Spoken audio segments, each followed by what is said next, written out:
అందరికీ శనార్థులు. అగో బాలన్న ముచ్చట్లలో మహేంద్ర వచ్చిండు ఎందుకు అనుకుంటుర్రా?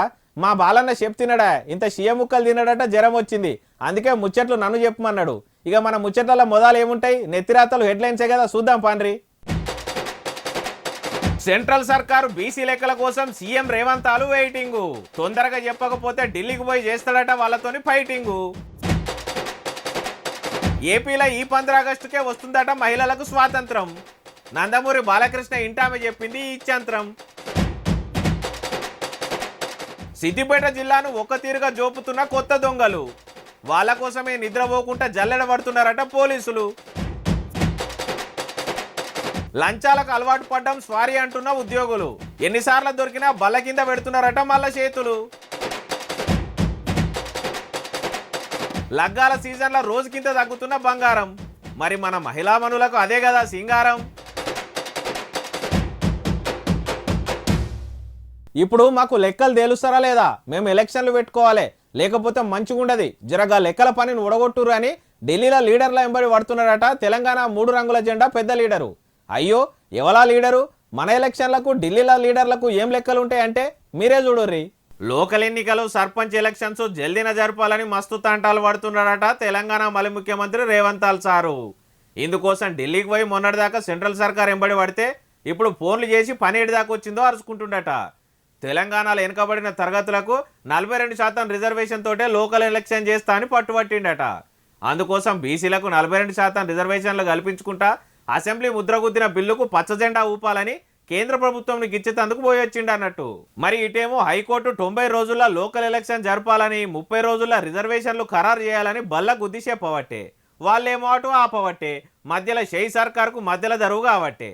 అయినా సారు జర ఎలక్షన్ల మీద పెట్టిన శ్రద్ధల మీరు చెప్పిన 6 గ్యారంటీల మీద కూడా కొంచెం పెట్టి అమలు చేస్తే మీరు ₹1,00,000 చెప్పుల మీదనే కాదు, చెప్పిన మాట మీద కూడా నిల్చుంటారని జనాలు నమ్ముతారని అంటున్నారు ఈ ముచ్చటిన్నోళ్ళు. ఆంధ్రప్రదేశ్లో మహిళలకు వచ్చే 15 ఆగస్టు నుంచే స్వాతంత్రం వస్తుందట.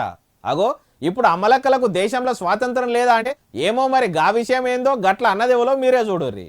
ఇగో ఈమెనే నందమూరి బాలకృష్ణ ఇంటామె వసుంధర మేడం ఏమంటున్నదో ఇనోర్రి.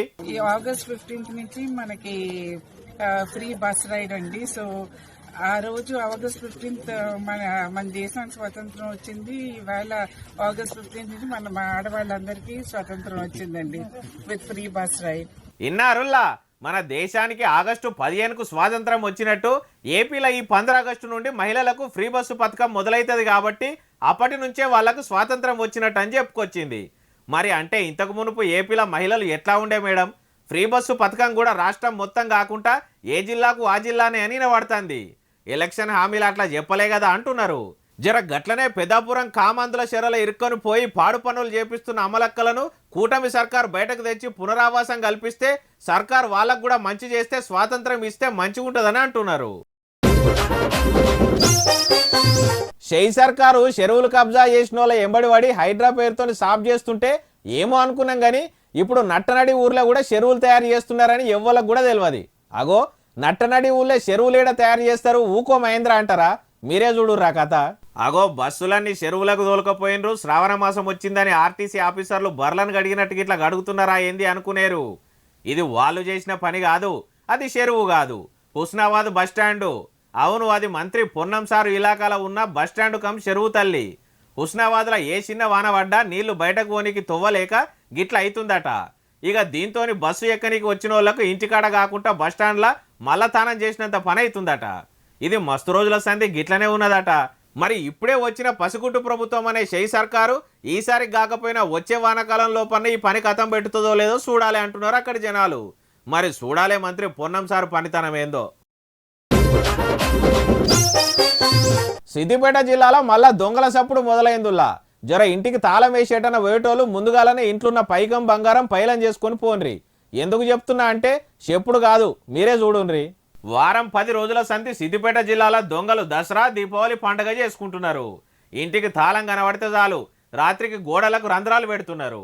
మొన్నటికి మొన్న నంగనూరు మండలం దర్గాపల్లి కాడ బోనాలకు బిడ్డ ఇంటికి పోయి వచ్చే వరకు ఇంట్లో బీరువా దులిపి సాఫ్ చేసిండ్రు బట్టెవాసి దొంగలు. 8 తులాల బంగారం 12 తులాల ఎండి ఎత్తుకపోయినరట. చాడ శ్రీనివాస్ రెడ్డి అనే అన్న ఇంట్లో వాళ్ళ అమ్మ నాయనని తీసుకొని పట్నం పోయి వచ్చే వరకు ఇల్లు గిట్ల అయ్యే వరకు మస్తు రందిపడి పోలీసులకు చెప్పే వరకు రాజగోపాల్పేట పోలీసులు పోయి దొంగను పట్టుకునే పని మీద పడ్డారు. ఇక మళ్ళా నిన్న రాత్రి గజ్వెల్ల అద్దుమ రాత్రికి వరుస బట్టి 3 ఇండ్లలో చోరీలు చేసిండ్రు. ఈ 3 ఇండ్లు కూడా తాళం వేసే ఉన్నాయట. ఇక ఇంట్లో లబోదిబోమని రంది పెట్టుకొని పోలీసులకు ఫోన్ చేస్తే వివరాలు తీసుకొని వాళ్ళని పట్టుకునే పనిలో పడ్డారు గజ్వెల్ పోలీసులు. అందుకే జర అందరూ పైలంగా ఉండుర్రి, మీ చుట్టాల పక్కలకు కూడా చెప్పుర్రి జర. మీరు రాత్రికి రోడ్డు మీద పోగా బండికి పిల్లడ్డం వస్తేనే హాట్ ఆగినంత పని అవుతుంది. మరి పుల్లడ్డం వస్తే ఎట్లుంటుంది? బండి మీద పానాలు బండి మీదనే గాలిలో పోవా? అగో గట్లెక్కడైందంటారా? చూడుర్రి. భూమి మీద నూకలు బాగుంటే ఎంత పెద్ద ఆపత వచ్చినా ఆగిపోతుంది. ఇగో తిరుపతిలో ఓ అన్న ఆఫీస్ అయిపోయినాక ఇంటికి పోతుంటే ఓ సిరితప్పులి అమాంతం ఒక్కటే బుక్క పెట్టుకుందాం అనుకున్నది ఆయనను. చూడుర్రి. చూసిర్రా ఎట్లా మీద పడ్డదో?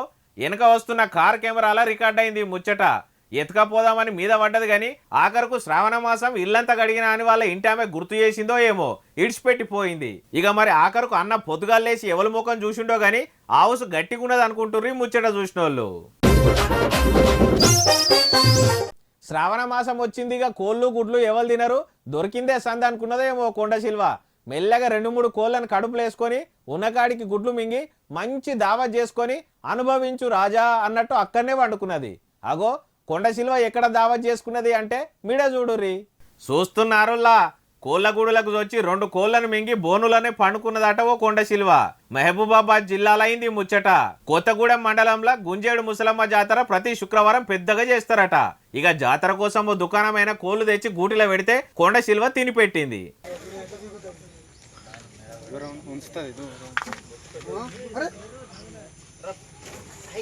ఇక పొద్దుమికి దుకాణం పైన చూసుకునే వరకు ఏమున్నది, నేనే తిన్నా అన్నట్టు మూతి పెట్టిందట. ఇక జీవాల పోలీసులకు ఫోన్ చేస్తే వచ్చి పట్టుకపోయినరు. అయితే అడవికి దగ్గరుండే వరకు ఎక్కడి నుంచి వచ్చిందో అనుకుంటున్నారు. ఇది వరకు కూడా కోతులెంబడి ఈ పామే పడ్డదని మంచిగా అయింది, మంచిగా పట్టుకున్నారని గుడి దగ్గర పంతులు నిమ్మలమైందటిగా. ఏదన్నా పని దొరికితే చేసుకొని ఏ పూట కాపూట ఎల్ల తీసుకుంటే జనాలు నిజాయితీగా ఉంటే లక్షల జీతం వచ్చే సర్కార్ నౌకరున్నా కొందరు మీద మీద మంది కక్కుడు కూడు తినుడు బాగా అలవాటు అవుతుంది. ఒక్కరు కాదు, ఇద్దరు కాదు, ఓ ఆఫీసులో 5 లంచం తీసుకుంటే దొరికిర్రు. చూడుర్రి వాళ్ళ కథ. ఫోటోలల్లా కనిపిస్తున్న మోతేవర్రులు రాజేంద్రనగర్ మున్సిపాలిటీ ఆఫీసులో రకరకాల కొలువులల్లా సర్కార్ నౌకరు చేస్తున్నారు. సర్కార్ ఇచ్చే జీతం సరిపోతలేదో లేకపోతే కక్కుడు మింగుడు పైసలు అలవాటైనాయో గిట్లా వరుస బట్టి ఏసీబీలకు దొరుకుతున్నా మారతలేరట. ఇక ఆఫీసులో లంచం తీసుకుంటే ఏసీబీ ఆఫీసర్లకు వరుస పెట్టి 5 దొరికిండ్రట. ఓ హోటల్ మీద కేసులు పెట్టకుండా ఓ ఆఫీసర్ 5 లక్షలు డిమాండ్ చేస్తే ఇల్లు కొలిసి ఆన్లైన్ చేయనీకు ఆఫీసర్ 50,000, పనిచేసిన బిల్లు నీకు ఒక ఆయన 15,000 లంచం తీసుకుంటా గిట్లా ఒకటే మున్సిపాలిటీలో ఏసీపీ ఆఫీసర్లకు దొరికి ఆఫీస్కు గోల్డ్ మెడల్ తెచ్చే పనిలో పడ్డారట. ఏమోపో సిగ్గులేని జన్మలకు ఏం చెప్పినా లాభం లేదంటున్నారు బాధితులు. తెలంగాణ రాష్ట్రంలో అన్ని పాలిపగలు దిగుతున్నాయి కానీ ఒక్క గెట్టు పంచాయతీ మాత్రం ఏళ్ళు గడుస్తున్నా ఇప్పటిదాకా ఓడుస్తలేదు. మళ్ళా పంచాయతీ చేస్తుంది, పెట్టింది కూడా ఖుద్దు సర్కారే. మరి అసలు ఏ అన్నదమ్ముల మధ్యలో గింత వైరం ఉందని అనుకుంటే ఈ ముచ్చట చూడుర్రి. ఏ సర్కారు వచ్చినా తెలంగాణ రాష్ట్రంలో గిరిజన బిడ్డలకు అడవి పోలీసులకు మధ్యలో పచ్చగడ్డేస్తే బగ్గుమనే వైరం పెడుతున్నారు. వాళ్ళ మధ్యలో ఉన్న గెట్టు పంచాయతీ తెంపుతలేరు. గిరిజన బిడ్డలేమో ఇది మా భూమి అని పొలం చేసుకుంటే అడవి పోలీసులు పోయి ఇది మా భూమి అని పొలం దున్నుతున్నారు. ఇట్లా ఒకలిని ఒకరు కొట్టుకునే కాడికి పోతున్నది ముచ్చట. ఇగో ఖమ్మం జిల్లా కొనిజర్ల మండలం ఎల్లన్ననగర్ గ్రామంలో పోడు భూములలో రైతులు వేసిన పత్తి మొక్కలను అటవీ శాఖ అధికారులు పీకేసిండ్రట. ఇక వాళ్ళకు వీళ్లకు లొల్లి షురువు అయింది. మళ్ళా ఆఖరుకు రైతుల మీదనే పోలీసులకు ఫిర్యాదు చేసిరట అటవీ శాఖ ఆఫీసర్లు. మరి అసలు అడవి భూమి ఎంత అని చూసి గిరిజనులకు పోడు పట్టాలు ఇచ్చి సర్కార్ ఎక్కడిదక్కడ చేస్తే ఈ లొల్లే ఉండదు కదా అంటున్నారు చూసిన జనాలు. మీకు బంగారం వసంటి బంగారం ముచ్చట చెప్తాయి నూర్రి. ఇండ్ల శ్రావణ మాసంలో లగ్గం చేసుకునే అమ్మలక్కలకు మంచి ముచ్చట.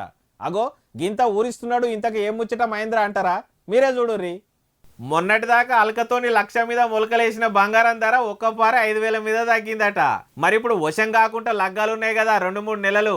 ఇదే కాలంలో ఇట్లా బంగారం తగ్గుడు జర లగ్గం చేసుకునే అమ్మలక్కలకు నయమే అనిపిస్తుంది. 1 తులం కొనే జాగలో ఇంకో గ్రామ్ బంగారం అన్నా ఎక్కువ తీసుకోవచ్చు, జర నగ గట్టిగా చేయించుకోవచ్చు. అందుకే బంగారం వసంటి ముచ్చట అని మీకు చెప్తాన్నా.